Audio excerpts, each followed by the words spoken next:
तो वहीं कोरोना महामारी के बीच ब्लैक फंगस का संकट गहराया है। कई राज्यों ने ब्लैक फंगस को महामारी घोषित कर दिया है। गुजरात, राजस्थान, पंजाब और चंडीगढ़ ने महामारी घोषित किया है। ओडिशा, तेलंगाना, असम ने भी ब्लैक फंगस को महामारी घोषित किया है। देश में ब्लैक फंगस के अब तक कुल 7,251 केस सामने आए हैं।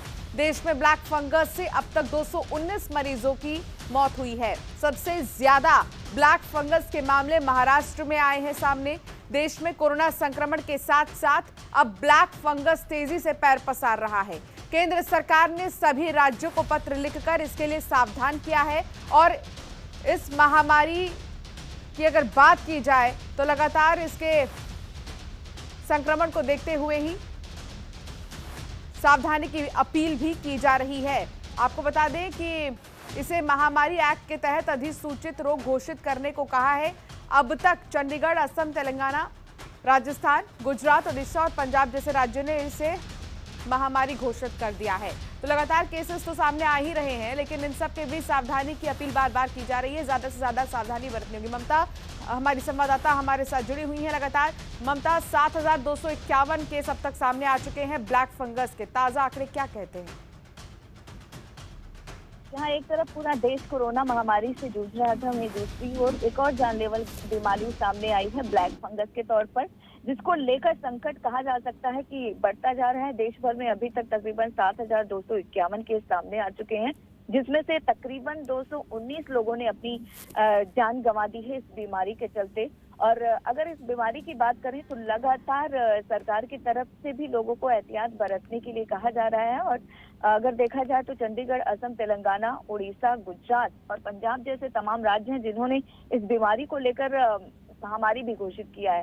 एक तरफ ब्लैक फंगस से लोग परेशान हैं, दूसरी तरफ एक और बीमारी शुरू हो चुकी है व्हाइट फंगस, जिसको लेकर भी दोनों के जो समस्या है वो एक जैसा ही है। एक ब्लैक फंगस है, दूसरा व्हाइट फंगस है।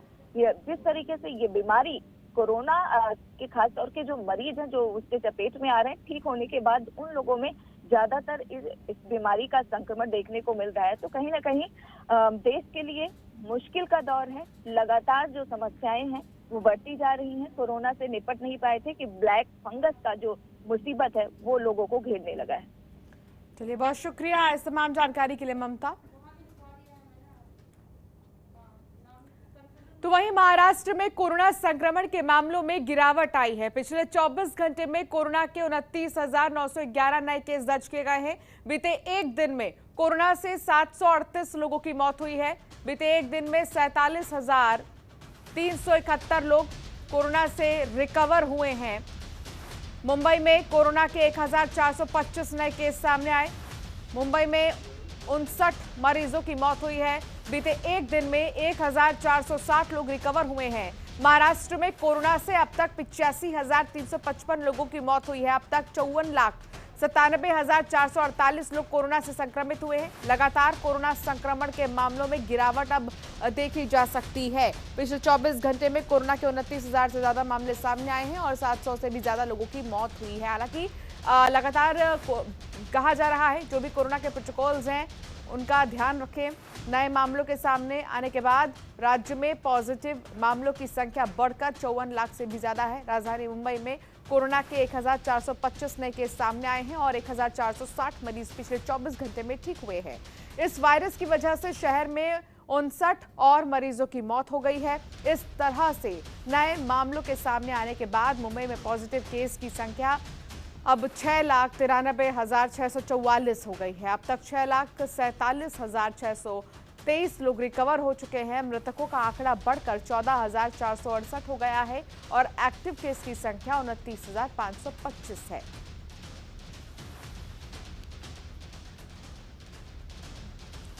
तो महाराष्ट्र की अगर बात की जाए तो एक तरह से कमी तो देखी जा रही है, लेकिन लगातार केसेस क्योंकि अब भी सामने आ रहे हैं, इसलिए चिंता है।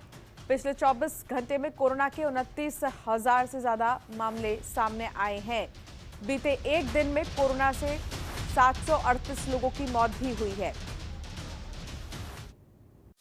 खबरों के निष्पक्ष विश्लेषण के लिए सब्सक्राइब करें Janatantra TV and press the bell icon. Never miss any update.